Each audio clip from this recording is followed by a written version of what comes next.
la ville du Caire résonne au son des muezzins.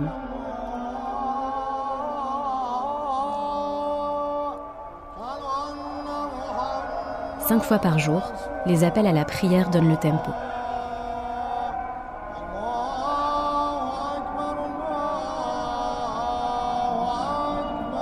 Ils se mêlent au son du vent qui brasse le sable du désert.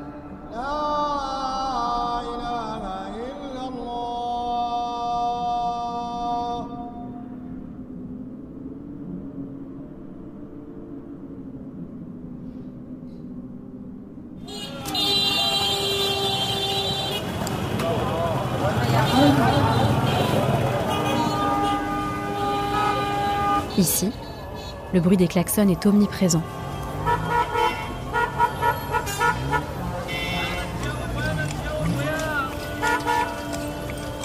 Cette ville tentaculaire est surpeuplée. La circulation saturée. L'air est irrespirable.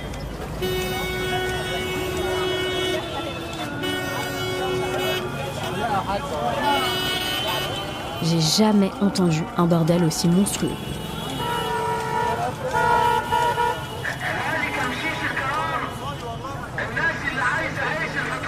Les vendeurs ambulants de pain crient dès le lever du soleil dans les rues en ébullition.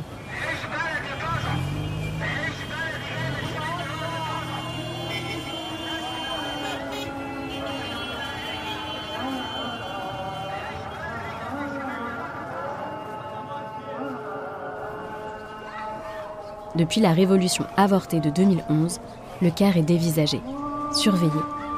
Elle est devenue autoritaire, ultra pauvre. Le régime du général Al-Sisi opère une politique de bétonisation à outrance. Je suis venue ici pour enregistrer ces changements. Mais pas de façon légale, parce que les journalistes étrangers n'obtiennent pas d'accréditation.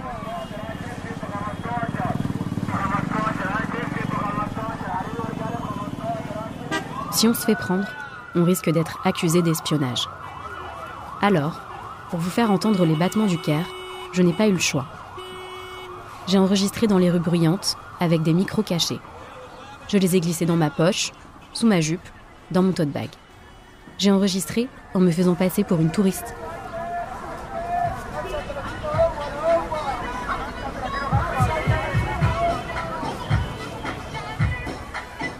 Partout, l'armée et l'État contrôlent l'espace public de façon obsessionnelle. La crise économique qui frappe l'Égypte est monstrueuse.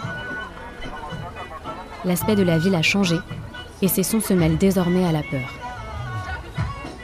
La ville du Caire est scindée en deux.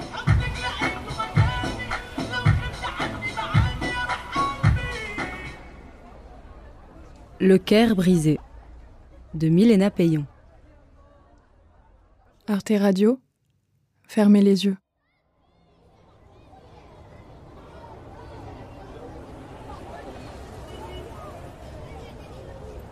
Comparé avant, le Caire est mort. Tout le monde veut partir parce que c'est la pauvreté. Lui, c'est Mahmoud. C'est un journaliste égyptien. Il travaille sur l'urbanisation de la ville. On fait le même métier, sauf que lui, je ne peux pas vous donner son vrai prénom. Comme beaucoup de journalistes indépendants qui osent critiquer le régime du pays, il cache son identité. Alors, je l'enregistre à l'abri des regards, car il risque des représailles en me parlant. J'habite au Caire depuis juin 2012, mais je travaille comme journaliste depuis 2013. Je dois venir au Caire pour travailler comme n'importe quelle personne éduquée. Au Caire, le premier symbole de l'effacement des libertés et de cette politique de grands travaux se trouve sur la gigantesque place Tahrir, en plein cœur de la ville.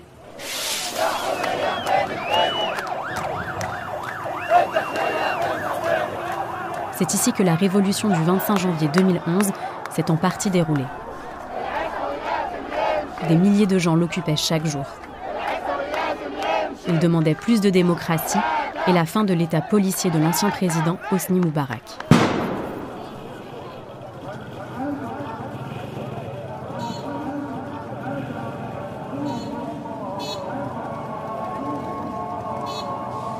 Aujourd'hui, Les militaires sont partout, mais on ne les entend pas. Pas de sirène, pas de gyrophare. La place Tahrir est devenue un rond-point géant où trône un obélisque vieux de 3500 ans, ramené du delta du Nil. Autour de lui, 4 statues de sphinx sont plantées fièrement au milieu d'une zone piétonne géométrique avec des petits chemins d'herbe artificiels. La place Tahrir, remodelée par le général Al-Sisi, laisse entendre le battement d'une ville qui vibre au son des moteurs et de la pollution incessante.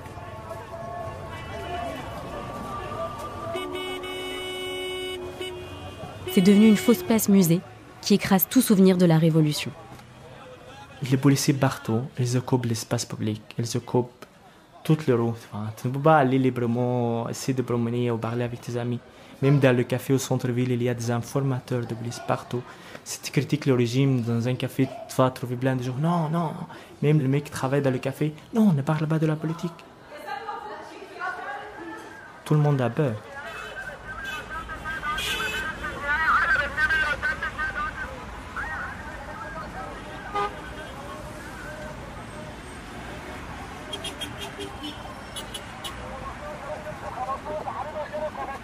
Impossible pour moi de sortir un micro et d'enregistrer en plein air. La place est quotidiennement encerclée par des cordons de militaires lourdement armés.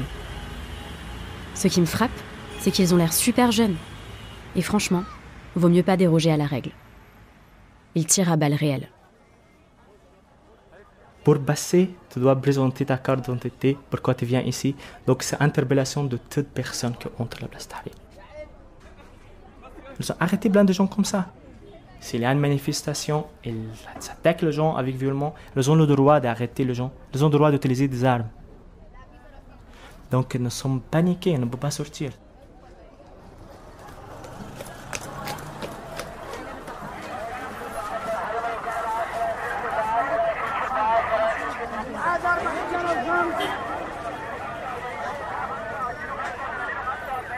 Dans le centre-ville du Caire, les voix des vendeurs ambulants de café, de pain, de chaussures ont remplacé les slogans de jeunes en quête d'un avenir meilleur. Le Caire cache les traces d'une révolution qu'il ne faut pas voir, d'une contestation qu'on ne doit plus entendre. Même si maintenant l'État souffre d'une crise économique, tout ça, ils s'en foutent de ça. C'est l'important empêcher toute personne d'arriver à la place Tahrir.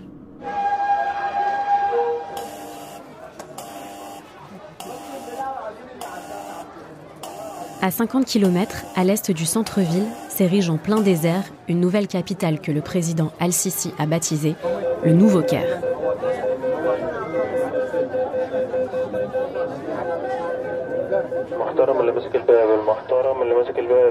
Pour y accéder, la première partie du trajet se fait dans un métro bondé, dans lequel le conducteur demande de se serrer pour que les portes se referment. Ici, on parle fort, on écoute de la musique. On se laisse transiter en direction du nouveau monde.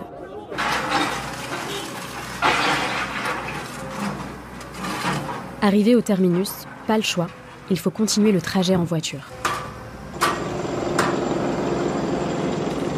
Ici, le régime a déplacé tous les ministères du centre-ville et de l'administration militaire. Les constructions modernes et imposantes sont inspirées de Dubaï. Les avenues sont immenses, les fontaines, les palmiers et les grosses berlines font partie du décor. Les trottoirs propres et vides sont le nouvel Eldorado des classes riches. 756 km², soit plus de 7 fois Paris intramuros, de richesse à outrance. Ici, on ne peut y accéder qu'en voiture et on circule entre des McDonald's et des centres commerciaux à l'américaine entièrement vides. On trouve la plus grande mosquée d'Égypte, le plus grand théâtre et le plus haut gratte-ciel d'Afrique. Bienvenue à Las Vegas égyptien, dans sa version « Ville fantôme qui pue la corruption ».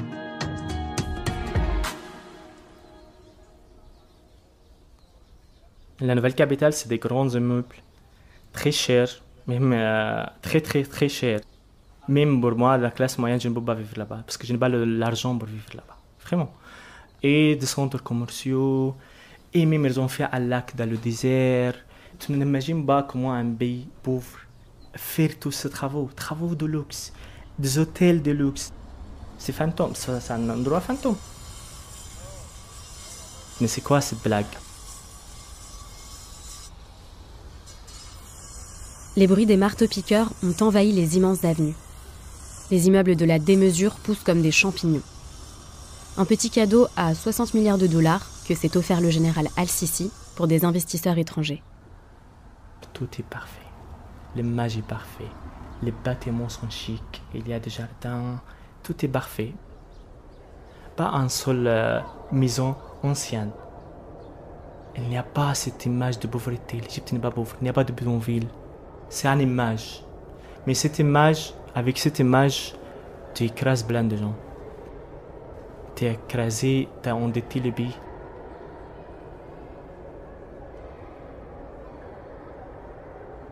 Vous entendez ce calme? C'est le silence ouaté et mondialisé des centres commerciaux du Nouveau-Caire. Ici, on vient dépenser son argent chez Zara, H&M, Starbucks. On vient boire un latte hors de prix sur une terrasse climatisée alors que le pays connaît une crise alimentaire terrible. Un luxe réservé à une poignée de riches, loin du bordel ambiant des quartiers pauvres.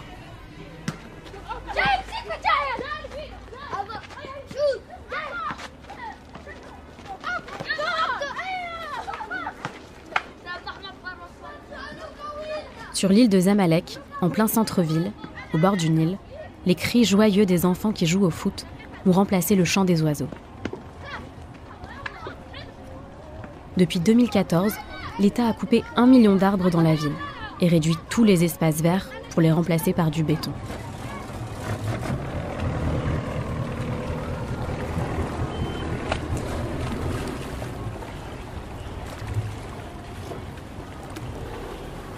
Les rives aménagées du fleuve mythique sont le lieu où les familles se retrouvaient habituellement le vendredi de la Grande Prière, l'équivalent de notre dimanche.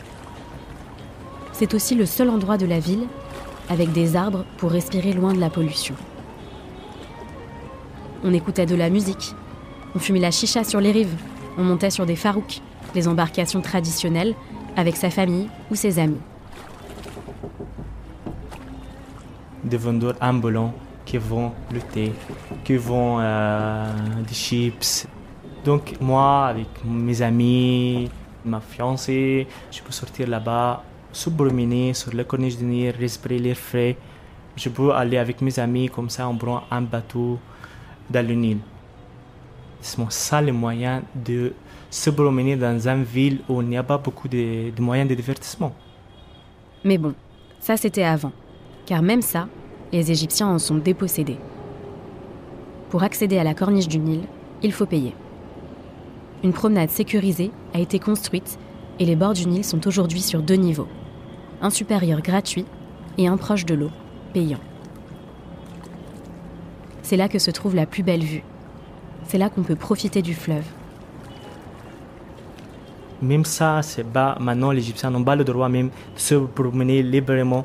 Parce que maintenant, après l'État a détruit la corniche, il a fait une corniche moderne et très chic, avec des cafés et des restaurants très chics, très modernes. Si tu vas aller boire un café là-bas, c'est au moins tu vas payer 200 livres, 300 livres. Ce serait un salaire d'un ouvrier pour 3-4 jours. Des gardes surveillent l'entrée coupée par des barrières. La plupart des vieilles péniches à double étage ont été démantelées.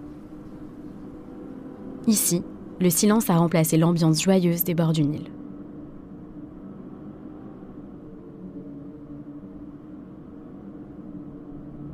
Les sons de la ville se meurent. Le Caire a perdu son âme. Son cœur est brisé, écorché, malmené. Le Caire, c'est une ville différente, une ville très très magnifique.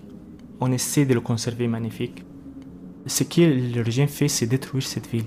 En fait, c'est comme c'est une bataille.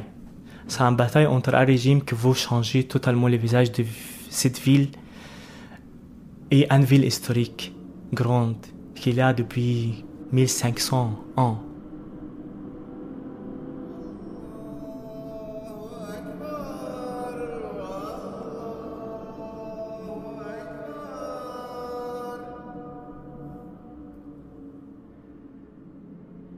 Let